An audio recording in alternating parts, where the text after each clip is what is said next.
Hola y bienvenidos a este espacio donde nos relajamos, nos sumergimos en historias y nos preparamos para dormir profundamente. Soy tu narrador, y quiero agradecerte por estar aquí esta noche. El suave murmullo de la lluvia caerá como un telón de fondo, envolviéndonos en una atmósfera tranquila y acogedora, perfecta para desconectar del día. Antes de comenzar, tomemos un momento para relajarnos. Acomódate en tu lugar favorito, ya sea tu cama, un sillón o cualquier rincón que te haga sentir en paz. Cierra los ojos suavemente y deja que cualquier tensión en tu cuerpo o mente se desvanezca. Siente cómo tu respiración se vuelve más lenta, más profunda, especialmente al exhalar. Deja que el aire fluya con calma, como una corriente suave que te lleva hacia un estado de serenidad. Imagina que cada exhalación lleva consigo las preocupaciones del día, dejándote ligero y relajado. El sonido de la lluvia, constante y rítmico, te envuelve como una manta suave. Cada gota que cae es un recordatorio de que puedes soltar, descansar y permitir que esta historia te guíe hacia un sueño reparador. Si alguna vez me he sentido inquieto antes de dormir, sé lo importante que es encontrar calma en estos momentos. Por eso, quiero que esta noche uses tu respiración como una herramienta para aquietar tu mente. No hay prisa, no hay presión, solo este momento de tranquilidad. Ahora, con el sonido de la lluvia como nuestro compañero, vamos a sumergirnos en una versión soñadora del clásico cuento de La Bella y la Bestia. Es una historia que evoca la calidez de un atardecer otoñal, ideal para acompañarte hacia un sueño profundo y reparador. Si te está gustando esta experiencia, te invito a que te suscribas al canal. Tu apoyo nos ayuda a seguir creando estas historias que te acompañan en tus noches. Parte 1. La Bella y la Bestia. Hace mucho tiempo, en un pueblo rodeado de colinas verdes y bosques frondosos, vivía un comerciante llamado Esteban.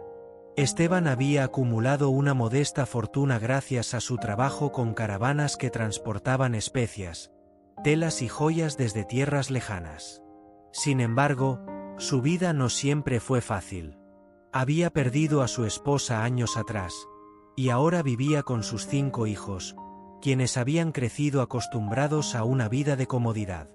Pero un día, una tormenta devastadora destruyó todas sus caravanas, y con ellas, su riqueza se desvaneció como polvo en el viento. La noticia fue un golpe duro para la familia. Los acreedores llegaron pronto, reclamando deudas que Esteban no podía pagar. Tuvo que vender su elegante casa en el centro del pueblo, sus muebles tallados a mano, los vestidos de seda de sus hijas y hasta los caballos que una vez llevaron sus mercancías. La familia se trasladó a una pequeña cabaña en las afueras, un lugar humilde con un tejado de paja y un jardín descuidado. Esteban pasaba días enteros viajando, buscando socios que pudieran ayudarlo a reconstruir su negocio, dejando a sus hijos al cuidado de la cabaña. Los 4 hijos mayores, 2 chicos y 2 chicas, no se adaptaron bien a su nueva realidad. Habían crecido rodeados de lujos, estudiando poesía y música, sin preocuparse nunca por tareas prácticas. Apenas sabían encender un fuego o cultivar un huerto. Se quejaban constantemente, añorando los días de opulencia. Pero la hija menor, Clara, era diferente. A sus 18 años, tenía un espíritu resiliente y una disposición para aprender. Mientras sus hermanos se lamentaban, Clara asumió las tareas del hogar con determinación. Aprendió a cocinar, a limpiar, a coser y a cuidar el pequeño huerto detrás de la cabaña. Su carácter dulce y su voluntad de trabajar duro pronto ganaron el cariño de los vecinos del pueblo. Clara se levantaba al amanecer para amasar pan, regar las plantas y alimentar a las gallinas que había conseguido de un trueque con una vecina. Los aldeanos, al principio recelosos de la familia caída en desgracia, comenzaron a apreciar su esfuerzo. Le enseñaron a hornear un pan crujiente, a remendar ropa y a cultivar zanahorias y hierbas.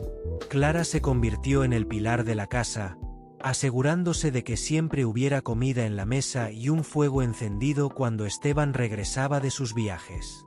Si te está gustando esta historia, te invito a que te suscribas al canal. Tu apoyo nos ayuda a seguir creando estas historias que te acompañan en tus noches. Pasaron casi 3 años de esta vida sencilla pero laboriosa. Una mañana, mientras Clara barría el suelo de la cabaña, llegó un mensajero con noticias inesperadas. Una de las caravanas de Esteban, que todos creían perdida, había sido encontrada intacta en un pueblo lejano, con su carga de especias y telas aún en buen estado. La familia estalló en alegría. Los hermanos mayores hablaron de regresar al lujo, de comprar vestidos nuevos y abandonar la cabaña para siempre. Clara, sin embargo, no compartía su entusiasmo. Había aprendido a amar la simplicidad de su hogar, el aroma del pan recién horneado y el canto de los pájaros al amanecer. Aunque estaba feliz por su padre, no estaba segura de querer volver a una vida de ociosidad.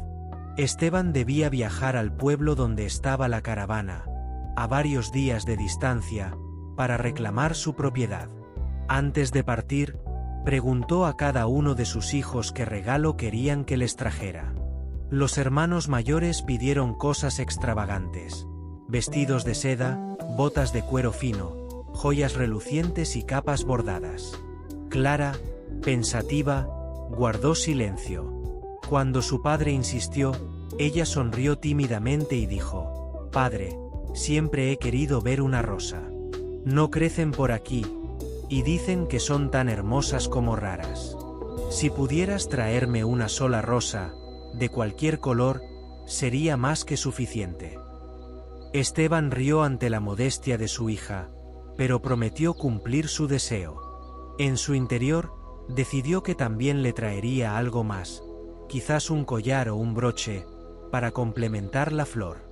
Preparó su caballo, y Clara, con cuidado, llenó su alforja con provisiones: pan, queso, una manzana y un odre de agua. Lo despidió con una sonrisa, aunque un presentimiento extraño le apretó el corazón. Sus hermanos, indiferentes, apenas se despidieron, confiados en que pronto tendrían sus regalos.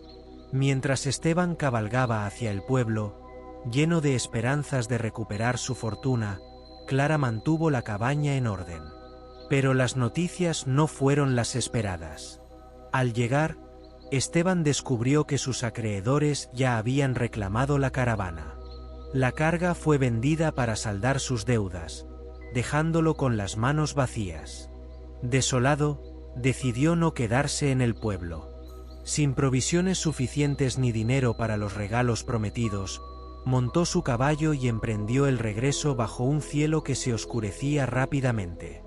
A pocas horas de camino, una tormenta feroz lo sorprendió. El viento rugía, los relámpagos iluminaban el bosque, y la lluvia lo empapaba hasta los huesos. Su caballo, asustado, se desvió del camino principal y lo llevó a un bosque desconocido. Perdido en la oscuridad, Esteban buscaba desesperadamente un refugio. Tras lo que parecieron horas, divisó un alto muro de piedra. Con la esperanza de encontrar una casa, guió al caballo hacia una reja de hierro entreabierta. La empujó con esfuerzo y entró, llevando al animal por un sendero empedrado que se perdía en la penumbra. La lluvia seguía cayendo sin piedad, pero pronto apareció ante él una mansión imponente, con ventanas altas y un tejado cubierto de chimeneas. Ató a su caballo en un rincón protegido y se acercó a la puerta principal, un portón de madera tallada con un aldabón de hierro. Golpeó con fuerza, y el sonido resonó como un trueno. Nadie respondió.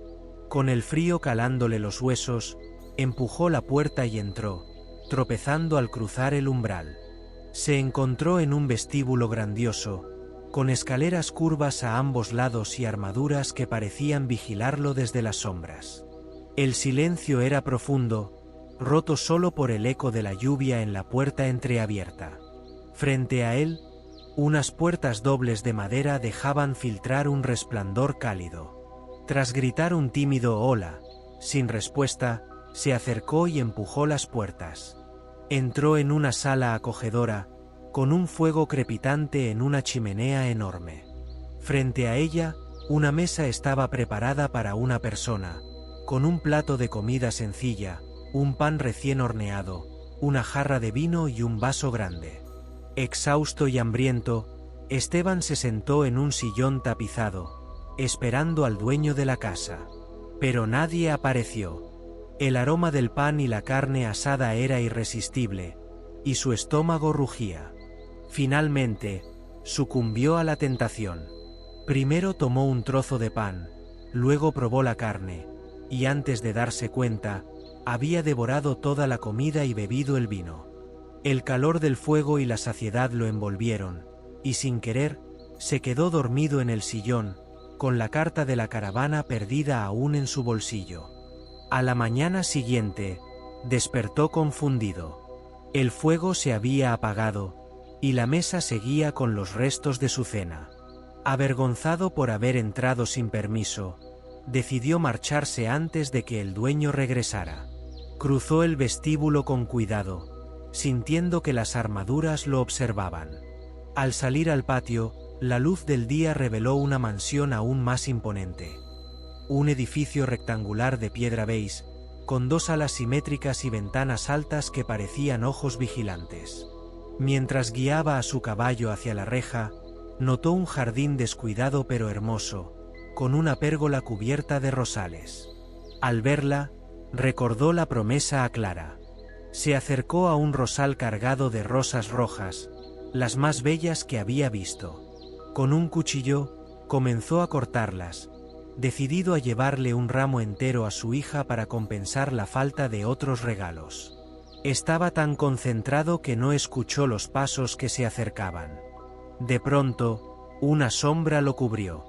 Al volverse, se encontró con un hombre de apariencia feroz. Alto, musculoso, con una barba espesa y desaliñada que cubría casi todo su rostro.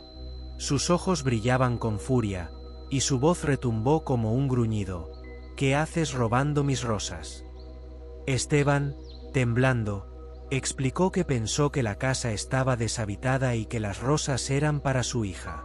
Pero el hombre no se ablandó. Entraste sin permiso, comiste mi comida, dormiste en mi casa, y ahora robas mis rosas, las más valiosas de mi jardín, plantadas por alguien muy querido para mí.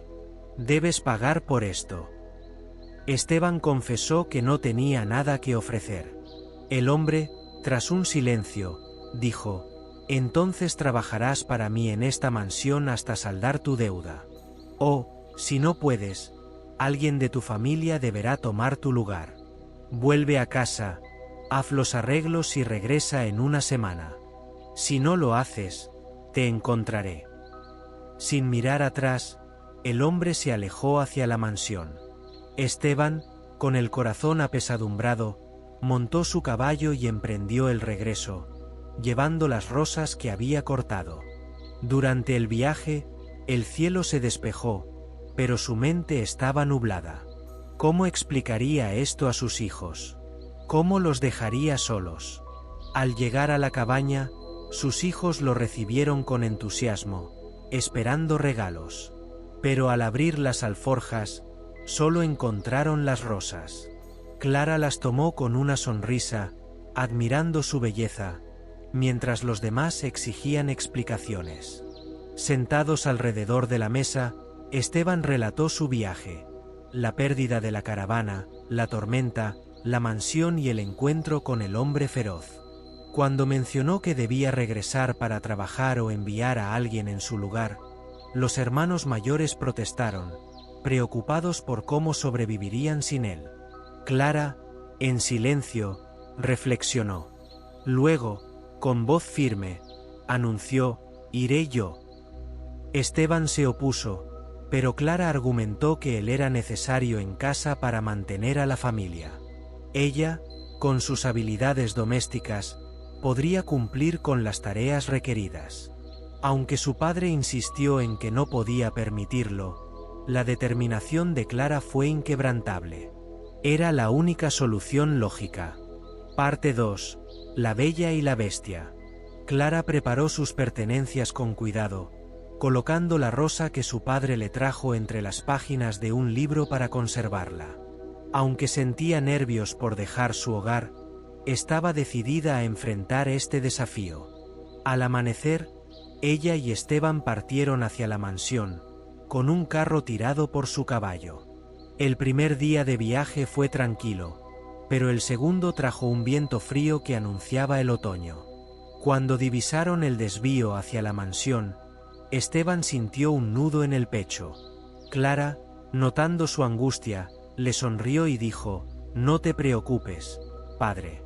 Soy capaz de manejar esto. Estaré bien». Al llegar a la reja de hierro, Esteban la abrió con dificultad y guió el carro hasta la entrada de la mansión. Clara observó el lugar con asombro.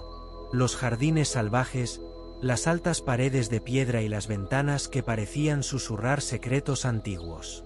Todo era grandioso, pero también misterioso, como si el tiempo se hubiera detenido dentro de esos muros. Subieron los escalones y golpearon el aldabón. Para su sorpresa, la puerta fue abierta por un chico de unos 13 años, vestido con ropa sencilla de aldeano. Los miró con curiosidad y preguntó: «¿Uno de ustedes es el nuevo sirviente?». Esteban explicó que Clara tomaría su lugar. El chico, llamado Miguel, asintió como si esto fuera lo más normal del mundo, y les indicó que dejaran las pertenencias de Clara en el vestíbulo antes de irse. Luego, desapareció dentro de la casa para avisar al dueño. Clara y Esteban se despidieron con un abrazo emotivo. Él le prometió escribirle, y ella le aseguró que estaría bien. Cuando el carro de su padre se perdió entre los árboles, Clara entró en la mansión, sintiendo el peso de su nueva vida. El vestíbulo era aún más imponente a la luz del día, con sus escaleras curvas y las armaduras que parecían observarla. Miguel regresó corriendo y con una sonrisa, dijo: «El varón dice que te lleve a tu habitación». Tomó su baúl y subió las escaleras, dejando a Clara sorprendida de no ser enviada a una cocina o un sótano.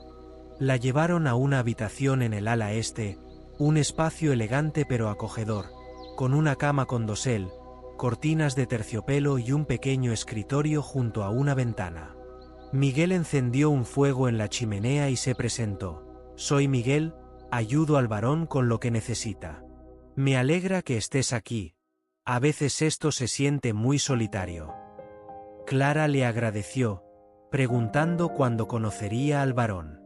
Miguel respondió que sería al día siguiente, y que por ahora le traería una cena sencilla. Luego, se fue tan rápido como había llegado. Clara deshizo su equipaje, colocando sus libros en el escritorio. Al abrir el libro con la rosa, sonrió con nostalgia. Luego, se acercó a la ventana y observó el patio, donde el viento movía las hojas en pequeños remolinos. El lugar parecía estar bajo un hechizo de silencio, pero había algo mágico en su quietud. Exhaustiada, se quedó dormida en el asiento de la ventana, envuelta en las cortinas. Un golpe en la puerta la despertó. Encontró una bandeja con pan, queso, sopa y té caliente, pero no vio a nadie en el pasillo. Comió con apetito, agradecida por la comida caliente, y luego se metió en la cama, cayendo en un sueño profundo. Esa noche, soñó que caminaba por los pasillos oscuros de la mansión, siguiendo a un lobo que desaparecía en las habitaciones. En una de ellas, vio a un hombre sentado en un escritorio, pero antes de que se girara, despertó. A la mañana siguiente, Miguel llegó con el desayuno y le dijo que el varón la esperaba en su estudio. Clara, nerviosa, se dirigió a la sala donde su padre había comido aquella noche. Golpeó suavemente la puerta, y una voz grave respondió: «Pasa». Al entrar, vio a un hombre imponente, con una barba desaliñada y rasgos marcados que le daban un aire intimidante. Sin embargo, Clara mantuvo la compostura y lo saludó con cortesía. El hombre, que se presentó como Álvaro, le explicó que necesitaba ayuda para mantener la mansión. Miguel se encarga de lo básico, y su madre me provee de pan y leche, pero este lugar es demasiado grande para nosotros solos. ¿Sabes limpiar y cocinar? Clara asintió, y él le entregó un pesado llavero. Estas llaves abren casi todas las puertas. Haz lo que consideres necesario. Paso mucho tiempo en mi estudio o en la biblioteca. No soy exigente, confío en tu criterio. Luego, añadió, la cena es a las 7. Sería bueno que te unieras a mí en el comedor. Clara salió del estudio, abrumada por la responsabilidad. Mientras miraba las llaves, Miguel apareció y le ofreció un recorrido por la mansión. Le explicó que Álvaro vivía solo desde hacía años, temido por los aldeanos debido a su apariencia y las historias que contaban sobre él. Sin embargo, Miguel insistió, es un hombre justo y de buen corazón. Su apariencia asusta, pero es más amable de lo que parece. El recorrido reveló un lugar lleno de contrastes.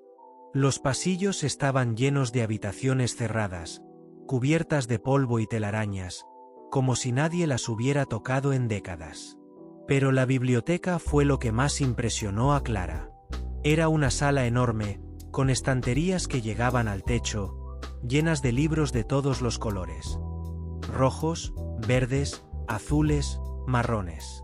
Había escaleras móviles para alcanzar los estantes más altos, y mesas cubiertas de libros abiertos, como si alguien hubiera estado investigando durante años. Miguel le dijo que Álvaro pasaba horas allí, leyendo filosofía, poesía y ciencia. Clara, que amaba leer pero solo había tenido unos pocos libros en casa, sintió un cosquilleo de emoción. ¿Podría algún día explorar esos volúmenes? Ese día, Clara y Miguel limpiaron el vestíbulo y la cocina, que estaba en desorden por años de uso descuidado. Clara pulió los utensilios, organizó los estantes y envió a Miguel al pueblo con una lista de provisiones.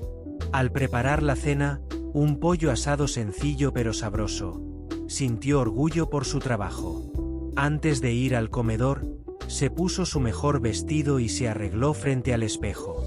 Al mirar por la ventana, el patio seguía en silencio, como si esperara algo. Si te gusta el vídeo, suscríbete. Nos encantaría que formes parte de nuestra comunidad de soñadores. En el comedor, una sala majestuosa con un candelabro de cristal, Clara encontró la mesa preparada para dos. Álvaro llegó poco después, asintiendo en señal de saludo. Veo que has trabajado mucho con Miguel hoy, dijo, observando la cena. Ha sido una gran ayuda para mí todos estos años, pero necesita apoyo. Me alegra que estés aquí.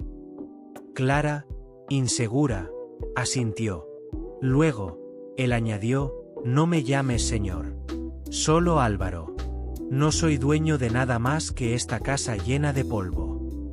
Sonrió con amargura, pero sus palabras tenían un toque de humor. Clara preguntó si podía limpiar la biblioteca.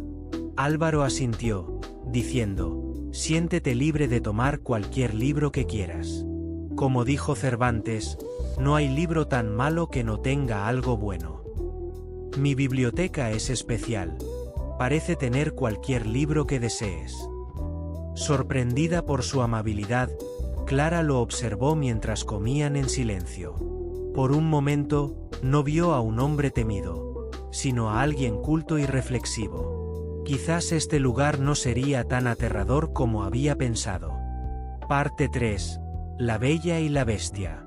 Con el paso de los días, Clara se adaptó a su nueva vida. Cada mañana, limpiaba una parte de la mansión, desde los suelos de mármol hasta las ventanas empañadas. Enviaba a Miguel al pueblo con listas de provisiones, y poco a poco, la cocina volvió a brillar. Pero su lugar favorito era la biblioteca. Allí, mientras limpiaba, hojeaba libros de poesía, historia y filosofía. Álvaro le recomendó un volumen de Platón, diciendo: él creía que el conocimiento es el camino hacia la virtud. Quizás encuentres algo útil en sus palabras. Clara lo tomó con entusiasmo, leyéndolo por las noches junto al fuego. Una tarde, mientras exploraba los pasillos con su llavero, abrió una habitación que parecía diferente. Era un dormitorio femenino, con un tocador cubierto de frascos de perfume y pelucas antiguas. En el armario, encontró vestidos de seda que parecían sacados de un cuento. En un cajón, halló un anillo con un zafiro que brillaba como un fragmento de cielo. Cerró el cajón con cuidado, sintiendo que había invadido un espacio sagrado, y salió de la habitación, cerrándola con llave. Clara escribía regularmente a su padre, contándole que estaba bien y que disfrutaba su trabajo. Pronto, Álvaro le ofreció un salario, diciendo que su deuda ya estaba saldada. Ella aceptó, enviando dinero a su familia para ayudarles. Con el tiempo, dejó de ver a Álvaro como un hombre temido. Su ropa, ahora limpia y planchada por ella, lo hacía parecer menos salvaje. A veces, al hablar con él, su rostro parecía menos áspero, como si el velo de su apariencia se desvaneciera. Pero al parpadear, volvía a ser el mismo hombre de siempre. Una noche, mientras compartían una sopa caliente en el comedor, Clara reunió valor para preguntar: Álvaro, ¿por qué vives tan solo aquí? Él suspiró, mirando el fuego. Hace muchos años, vivía aquí con mi madre. Era una mujer generosa, amada por todos. Ella plantó el rosal que tu padre encontró. Cuando murió, me quedé solo y no supe manejarlo. Gasté la fortuna de mi familia en fiestas y lujos, descuidé la mansión y a quienes dependían de mí. Una noche, durante una de mis fiestas, una anciana pidió ayuda en la puerta. La rechacé, riendo. Ella me maldijo, diciendo que viviría solo y despreciado hasta que encontrara la verdadera humanidad. Clara frunció el ceño. ¿Humanidad? ¿Qué significa eso? Álvaro se encogió de hombros. Eso he intentado descubrir. Mi biblioteca tiene todos los libros imaginables, escritos por los más grandes pensadores. He estudiado durante años, buscando la respuesta, pero aún no la encuentro. Clara sintió una punzada de tristeza al imaginarlo solo, buscando redención entre sus libros. Con la llegada del invierno, la mansión se volvió más acogedora gracias a los esfuerzos de Clara. Las habitaciones principales estaban limpias, y el fuego siempre ardía en la chimenea. Ella y Álvaro pasaban las tardes leyendo en la biblioteca, discutiendo ideas de los libros.